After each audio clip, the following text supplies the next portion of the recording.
Thank you so much for having me for the second time on particular conference. My name is Abigail Kima. I am a climate justice advocate from Nairobi, Kenya, and I do my advocacy and activism through storytelling via a podcast that aims to amplify positive stories happening on the ground in terms of adaptation and mitigation, as well as showcasing the lived experiences of the climate crisis in my community. And when I was, invited to speak on the global climate change impacts in my communities, uh, it is always a pleasure to share the lived experiences of my community and also just to understand exactly where we are at with regards to the climate crisis and, always getting the opportunity to make a call to action, especially to world leaders, to countries that, are most responsible for the climate crisis. And I'll start by saying that, we say this all the time that countries in the African region are least responsible for causing the climate crisis, but are among the most vulnerable to its impact. And we know that we are the second largest and most populous continent in the world, but our contribution, which is historical contribution with regards to the emission, is just 0.5%. And today we have less than 4% of the global emissions coming from this part of the world. And the reality is that temperatures are rising faster here and our ecosystems are already under severe stress. In Kenya particularly, which is where I come from, weather patterns have changed drastically. And it is important to say that in this particular month, or this particular coming month, we have been told to expect El Nino, which of course will come with floods, will come with, we don't actually know what's going to happen to people's shelters with regards to the El Nino. And being that we are also a country that largely depends on rain-fed agriculture, many of our people have not seen rain consistently for the last couple of years. And even when these rains come, they now arrive with these devastating floods. And of course, this brings loss of shelter, loss of livelihood, outbreak of diseases, and sometimes even death. Especially when I speak about outbreak of diseases, I'm talking about the informal settlements that already exist, especially in the city of Nairobi, where people don't have sufficient or adequate means of sanitation. That means toilets, that means even the water that they consume is definitely contaminated, especially in this particular informal settlement areas.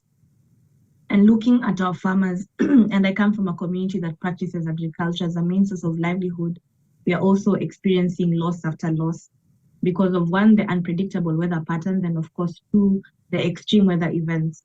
And in this case, we usually don't have any person to turn for help or compensation. And a good example I'd give, maybe 2 months ago, we have, where I come from, there's farmers that practice or rather plant wheat plantations on a large scale.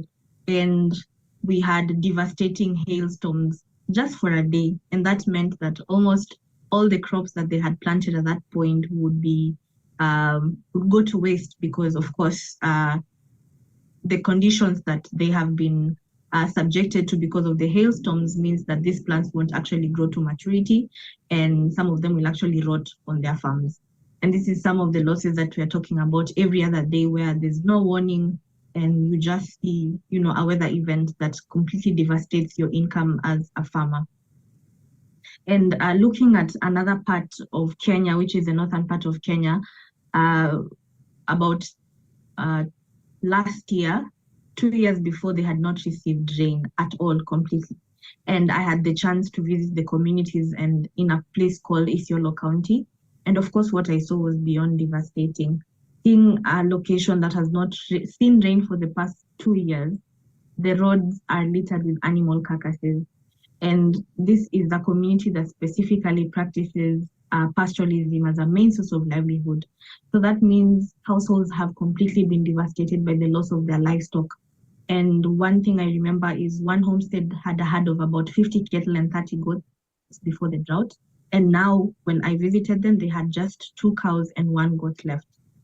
And being that, of course, this is a community that depends on pastoralism as a main source of livelihood and as a main source of income, it means their ability to put food on the table, to take their children to school,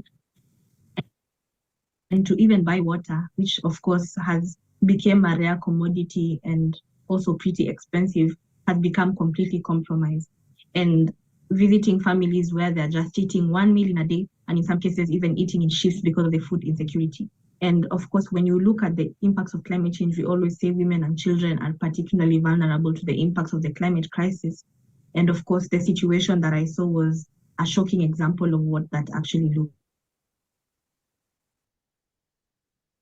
like. And looking at how women have to walk extraordinarily long distances just to get water, so that they can use the water for household uses, for their children, for them to cook, for them to drink, is quite devastating as well. And of course, when you look at children again, it brings up the issue of malnutrition and their health, because if they're eating one meal a day, and of course, most of the time it's not quite a nutritious meal because you only eat what you get. We constantly see rising cases of malnutrition in children in this particular location. And of course, water scarcity, food insecurity are now quite severe, that even the school-going children have had to suffer because the feeding programs that existed before have had to be stopped because of this particular crisis. And the reality is that the climate crisis has actually pushed these communities beyond their capacity to adapt. And that now brings the issue of loss and damage. And it's been quite a big conversation, even at COP27, where it was said that finally the loss and damage fund facility has been agreed upon. But the truth is, we don't know how long that's going to take for that basket to be full. And are the countries that are actually responsible for the climate crisis and those that have developed off the back of fossil fuels willing to contribute to that fund to make sure that communities like mine are cushioned, especially when they experience this particular disasters.